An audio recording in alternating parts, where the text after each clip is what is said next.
Гүлзат апай артында игілікті із қалдырды. Ол игілікті ізі жаңағы оқытып шыққан оқушылары. Соның берген білімменен, сусындатқан білімменен жұмыс істеп қызмет етіп жатыр. Керемет жақсы адам болды ғой. Ойбай, ондай адам жоқ қой. Күлдіріп қойып адамды тұр. Бірнеше жылдан кейін де кездестіріп жаттым балалардың, оқушыларыменен, өзінің класының оқушыларымен. Олар да естеріне алып отыр. Шіркін Гүлзада Жақыповна апайымызды қатты сағынамыз деп.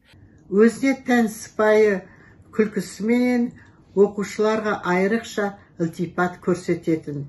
Міне сондықтан біз химия пәніне өте жоғарғы қызығушылықпен қарайтынбыз және асыға күтетін едік.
Senin anan Gülzada мен төменгі класстан бастап бірге оқыдық, 10-шы класты бірге бітірдік.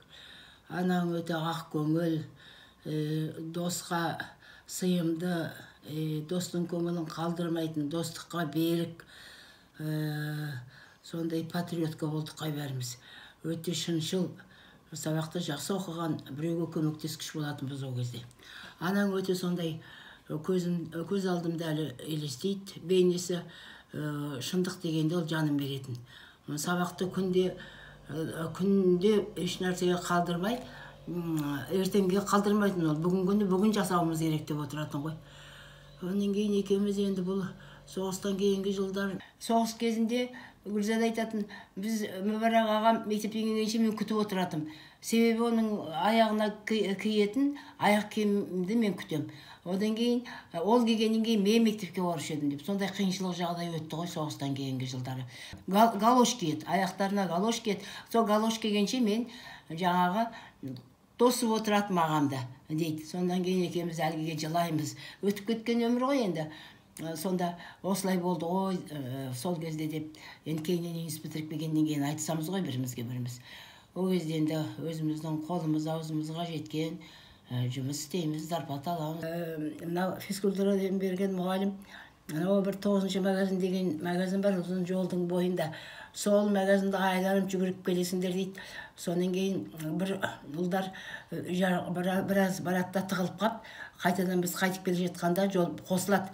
Сонан кейін Гүлзада айтады, қандай сендерде ұяттарың жоқ, мұғалімді неге алдайсыңдар, сендер дұрыс деген жоқсыңдар, сендер түгіл мұғалімнің берген жаңағы тапсырмаларын орындау керек деп сол тұқ қоймай біз бар айланып мұғалімнің айтқан жерінен жүріп келуші едік. Сонымен біз Гүлзада 10 жас бітіргеннен кейін медалға бітірді, өте жақсы оқыды. Мен енді жасырмайым, менің аттестатымда 8-5, әлгі орыс тілінен 3 менде. Оның қалғандар 4 болды. Гүлзада бәріне 5 алып медалды алды сонда. Бұл Семейде оқыды, мен Алматыда оқыдым. Қатысып тұрдық. Онымен оқуды бітіріп келгеннен кейін біз Таскескен деген мектепте тағы тоғыстық. Ол кезде мына жаңа заттар көп шығып жатты. Химияның өнеркәсібі мысалы үшін мына ненің өзінен, нефтінің өзінен, мұнайдың өзінен неше түрлі заттар алынады деп, енді біз химиядан оқимыз ғой. Сонан кейін ой қандай жақсы біз осының ортасында жүрсек, осындайды білсек, осының сырын деп әңгімелесетінбіз. Енді мен Алматыға кеттім, бірақ 2 жыл жұмыс істеп бардым мен. Гүлзада бірден Семейге барып түсті. Сонда ол сол химия факультетін таңдады ол. Ол кезде химия бірінші орында тұрды. Елдің бәрі химия деп жүгіретінбіз.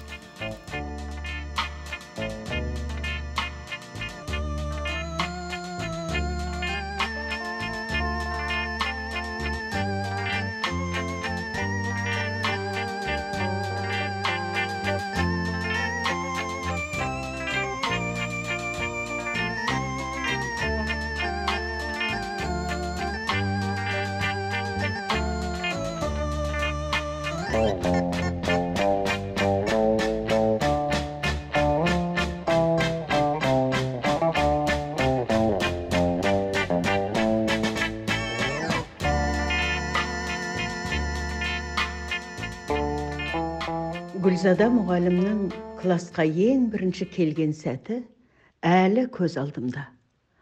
Бұйра шашы қысқа қиылған сары қыздың өңінен бір жылылық нұрын жүрегіміз бірден сезіп еді.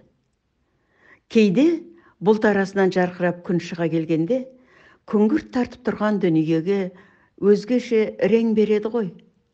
Жаңадан келген Гүлзада мұғалім де бізді біртіндеп өзіне баурай берді.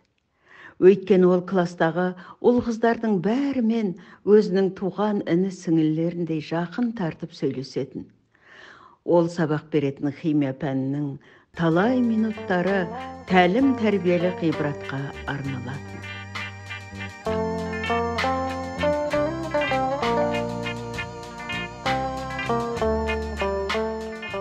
Біз өзге мұғалімдерде емес, Гүлзада апаймен жасқанбай, ашық және еркін сөйлесе алатын едік. Мұның бір жақсы жері, не айтсақ та ол тек шындық болатын. Кейде үйдегі үлкен кіші балалардың арасындағыдай мұғалім мен оқушылар арасында ой тайталасы, пікір таласы болып қалатын. Сабақ өткізген әр күнін бір қызыққа, бір бұзыққа арнаған қымбатты ұстазымыз-ай десеңші. Сөз басында айтқан тауға қай мұғаліммен жиі шығып едік десек, әрине, Гүлзада Мүрсәлімованың есімі алдымен ауызға түсер еді. Тауға шыққан сол саяхаттарымыз да тәрбие сағаттар екен-ау.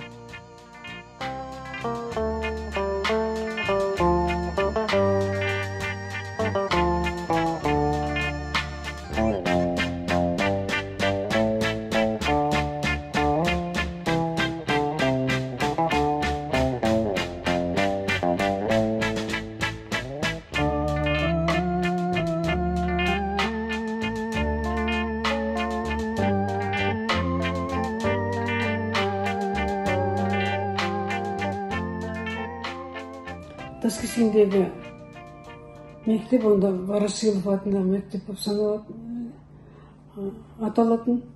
Сол 8-ші класс оқып жүргенде бізге жаңадан сол мектепке мұғалімдер келді. Соның бірі Гүлзада еді. Химиядан жаңадан мұғалім келді деп сөйтіп хабарласып нетіп жатырмыз ғой енді. Хабар естіп. Ол кісі келді. Бұйра шашты, ақсары қыз екен. Сосын Қамар екеуміз Алтын қыз деген ат қойып қойдық. Алтын қыз деп қойдық өзімізше сыртынан. Сөйтсек онымыз тура келген екен, Алтын қыз десе Алтын. Мен мұғалімдерімнің арасында осы Гүлзада апайымды Алтын ұстаз деп айтар едім. Ұстаз деген сөздің не себепті айтылғанын мен осы кісінің еңбегіне қарап бағалаймын. Осы Гүлзада бізге класс жетекші болып келгеннен бастап оқушылардың арасында бір, әсіресе қыздардың арасында бір еркіндік пайда болды. Ол бәрімізді еркін ұстайтын, өзімен тең дәрежеде сөйлесетін, бірге қалжыңдасып, тіпті үйіне кейде баратынбыз. Сөйтіп жүргенде ол кісі тұрмысқа шығатын болды деп естідік. Уайымдап, бәсе жақсы мұғалім келсе, әй бізге кетіп қалады деп сөйтіп уайымдап жүрдік, бірақ та Таскескенде қалды. Балтышкендегі үлкен бір ағамыз, өзі қадірлейтін, ел қадірлейтін азаматқа жолдас болды. Содан кейін ең бір жаңа туған тұңғыш қызының да біз куәсі болдық. Соны көтеріп, жетектеп, қызық көріп жүретінбіз. Қай мұғалімменен олай балаларын жетектесіп, өйтіп еркін жүрген жоқпыз олай. Мен 8-ші классқа мен де жаңа келген оқушы болғаным. Сол кезде Гүлзада апай институт бітіріп, 8-ші А классына ол кісі класс жетекші болып келген. Ол сентябрь айының бірінде алғашқы қоңырау. Сол кезде мен ол кісіні көрдім бірінші. Өте мен сол кісінің сол кездегі бейнесі әркімде деген көз алдында өте бір сап-сары талдырмаш келген, шашының үлгісі де өзгеше, сондай бір әдемі, өзі адам қызығатындай бір бейнені көрдім. Сол бейнесі әркімде деген көз алдында. Осы кісінің бір бізге 4 жылдың ішінде бір рет ренжігенін, не бір қатты сөз айтқанын есімде жоқ. Ондай ол кісіде болмайтын, өте бір кішіпейіл, ақ жарқын. Сол енді осы есімде қалған, содан кейін біз бір 8-ші класс үлкен класс қой енді. Соның өзінде біз балалық жасап, өзіміздің келесі мұғалім сабақ береді ғой енді. Үзіліске шыққан кезде. Үзіліске шыққан кезде біз басқа классқа көшіп кеттік. Қасымыздағы бір классқа мұғалім іздеп жүрсін деп. Соны бір қызық көріп өзімізше. Сол кетіп қалғанбыз басқа классқа көшіп. Содан мұғалім келсе класста адам жоқ. Есімде жоқ қай мұғалім сабақ екенін әзір. Содан кейін ол мұғалім Гүлзада апайға барады. Классың жоқ, қайда кеткен деп. Ол кісі келіп, бір уақытта біздің енді келесі бөлмеде әңгімелесіп шулап отырғанды байқап қойып, сол бөлмемізге келеді, бірақ ол кісінің қатты бір ашуланып ұрысқанын енді өмірі көргім жоқ, 4 жылда. Соны келді де, содан кейін бір уақытта енді қайта классымызға бардық бәріміз. Содан айттым енді, ешқандай ашу жоқ, шақырған жоқ ешқандай. Қыздар, сендерге не болған? Олар келсе берсін, сендер орындарыңа неге отыра бермедіңдер деп сүйдеп айтқан. Сонда бір ашуланым жоқ ол кісі. Бірақ бейдеп қойып енді арасында. Директор білмей қалды. Директор білсе сендерге де маған да жаман болатын деп бір әңгіме, сондай бір есімде қалған. Ол кісі бізге берген бергенде. Ол кісіден керемет жақсы адам болды ғой. Ойбай, ондай адам жоқ қой. Күлтіріп қойып адамды тұр. Ол кісі адам жоқ. Ең алғаш бізге сабақ берді ғой. Ең алғаш сабақ бергенде бізден өңгей 14 ұл 4 қызбыз ғой. Ана кісігенде бәр таң қалды. Әдемі, жақсы, сондай адам болатын. Бірақ енді сабақты түсіндіргенде миыңа құйып беретін. Сондай өзінің неменесіне керемет білімді адам болды. Енді білімді адам жақсы сабақ беріп тұрса, оған кішкене ойлайсың ғой, мына кісі не деген еді деп. Бәріміз артынан қарап тұратынбыз. Әдемі көк көз келген түрі. 1967 жылы Алматыдан институт бітіріп келгеннен кейін Таскескендегі Алтынсарин орта мектебіне мұғалім болып орналастым. Ақ көңіл, күліп қана жүретін адам, ұстаз болатын. Балалармен жұмыс істеу жолдарын бағыт берді, үйретті. Балаға дұрыс баға қою, дұрыс бағаласаң өзіңді сыйлайды ол деп, солайларды барған сабақ беру әдістерінен бірге осында үйретіп отырды. Адамдармен санаса білуді, тілдесе білуді, оқушылардың тілін таба білуді үйретті. Онымен бірге өзі жеке балалармен жұмыс істеу, өте жақсы білетін балалармен озық тәжірибе озық тапсырмалар беруге, орташаларға орташа өз біліміне байланысты карточкалар менен жұмыс істеуге үйретті, бағыттады. Өсіп отырсаң, олар осылай өздерінің білімдерінің дұрыс бағаланып жатқанын жақсы көреді деді. Сондай әдістеме сабақтың неше әдістермен жүргізетін болсаң, онда да сенің сыйлы қадірлі болатыныңды ескер деді. Сондықтан дағы өзіміз екеуміз қалған кездерде әртүрлі сабақтың әдістерінің методикасын көрсетті, өзінің жеке кітапшаларынан көрсетті, өзінің көптеген жинақтаған өз қорынан көрсетті. Мінекей сөйтіп екеуміз бірлесіп жұмыс істедік. Сондықтан дағы жақсы нәтижелерге жетіп отырдық. Оның классының балалары да жақсы көретін, жайдары жақсы күліп, ренжімей-ақ жүріп, сабақты түсіндіріп, ренжімей-ақ жүріп, бәріміздің білімізді, тілімізді тауып кететін деп жақсы көретін класстары. Бірнеше жылдан кейін де кездестіріп жаттым балалардың оқушыларыменен, өзінің классының оқушыларымен. Олар да естеріне алып отыр. Шіркін Гүлзада Жакуповна апайымызды қатты сағынамыз деп. Начиная с 1965 года я очень была счастлива, когда приехала в село Таскискин.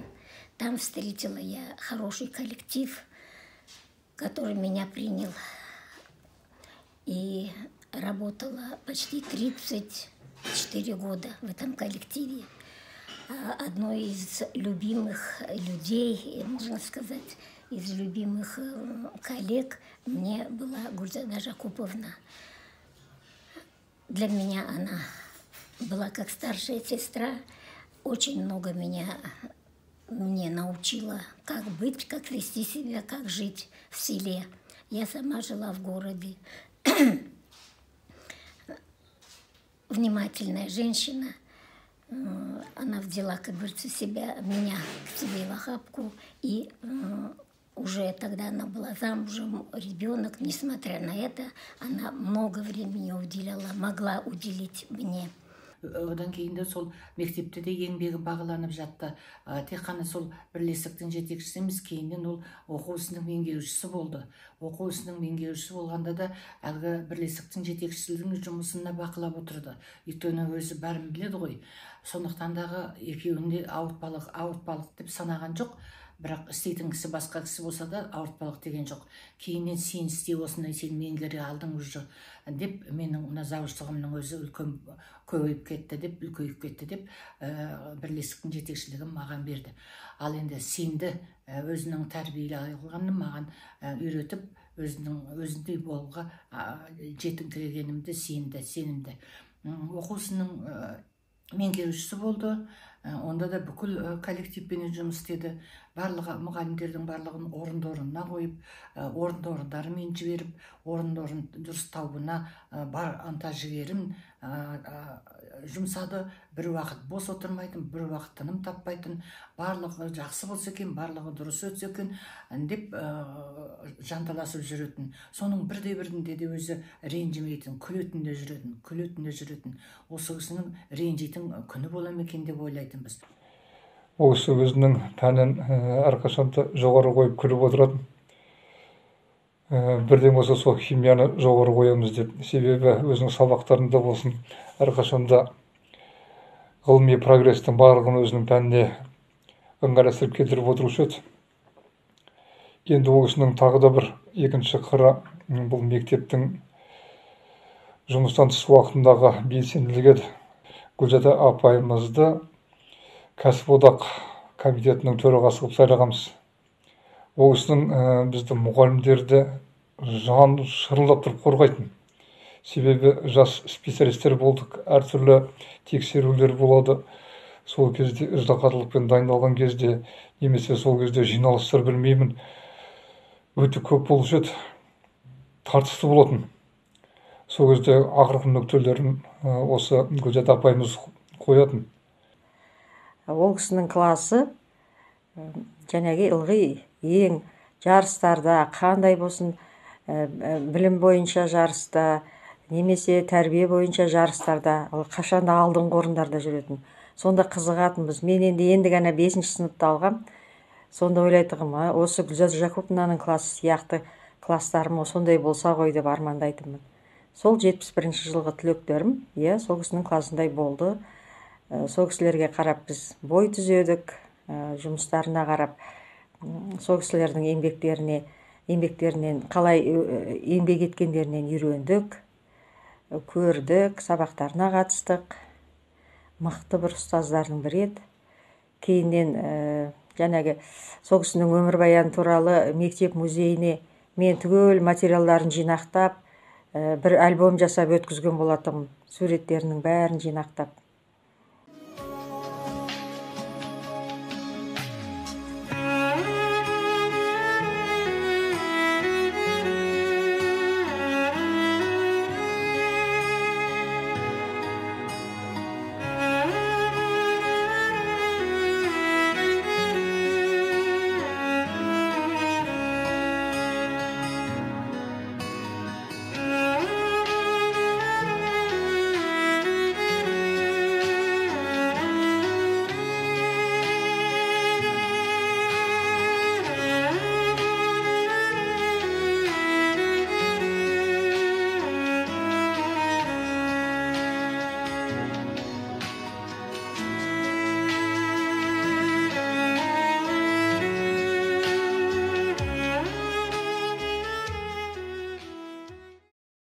Химия пәнінен білім алған ұстазым Мұрсалиемова Гүлзада Жакуповнаның жеке басының мәдениеттілігін, қарапайымдылығын, кәсіби деңгейінің жоғарылығын ерекше атауға болады.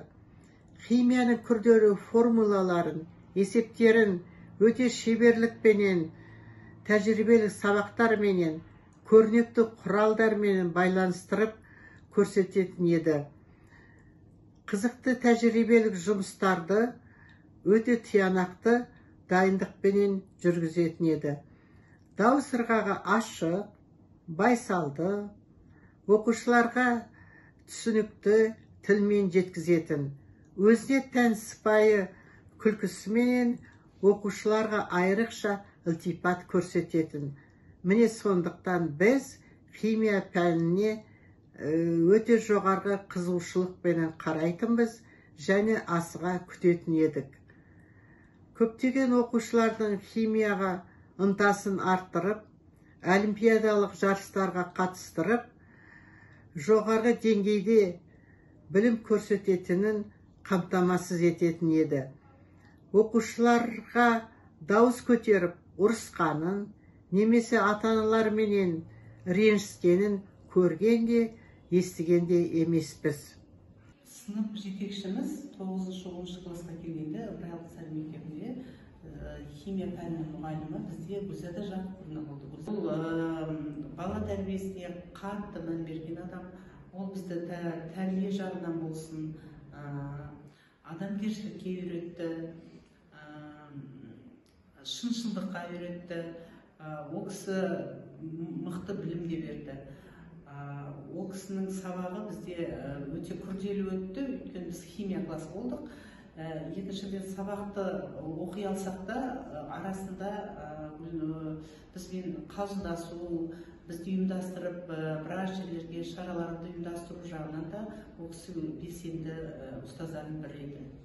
Гүлзада Жакуповна тек қана сынып жетекшісі болған жоқ, бізді химия пәнінен тереңдетіп оқытты. Химия пәнінен бізді олимпиадаларға жіберетін, Семей облысынан біз орын алып келген кездеріміз болды. Ол кісінің ақжарқын бейнесі, жылы жүзі, әрдайым күлімдеп жүрген кездері елестейді. Білімді де керемет жақсы берді. Мен Гүлзада Жакуповнаның шәкірті ретінде ұлағатты ұстазымның еңбектерін жас ұрпақтарға білім беруде және жас мұғалімдерге әдістемелік нұсқау ретінде кеңінен насихатталуы керек деп санаймын. Қазақстанның жас мұғалімдер тобына химия пәнін тереңдетіп оқытуда үздік әдістемелік еңбек ретінде актуалдығын жоғалтпайды. Гүлзада Жакуповна адал жар, 5 бала тәрбиелеп өсірген аяулы ана, мейірімді әже ретінде өмірде өз бақытын тапқан. Сүйікті ұстазымыздың жарқын бейнесі, үлгілі еңбек жолдары, саналы ғұмыры жас ұрпақтардың жүрегінде, ел есімінде мәңгілік сақталады.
Неше түрлі қызығы бар енді ол кісіні айта берсек. Сондай балаларды жақсы оқытатын, химиядан сабақты жақсы түсіндіретін. Менің бір бауырым сол кісіден оқып, Қарағандының медицинасына түсті. Химиядан жақсы оқып. Оның оқушылары көп, жер жақта, жан жақта көп оқушылары. Олардың бәрі қазір ол кісінің жаңағы жолын жалғастырып жатыр.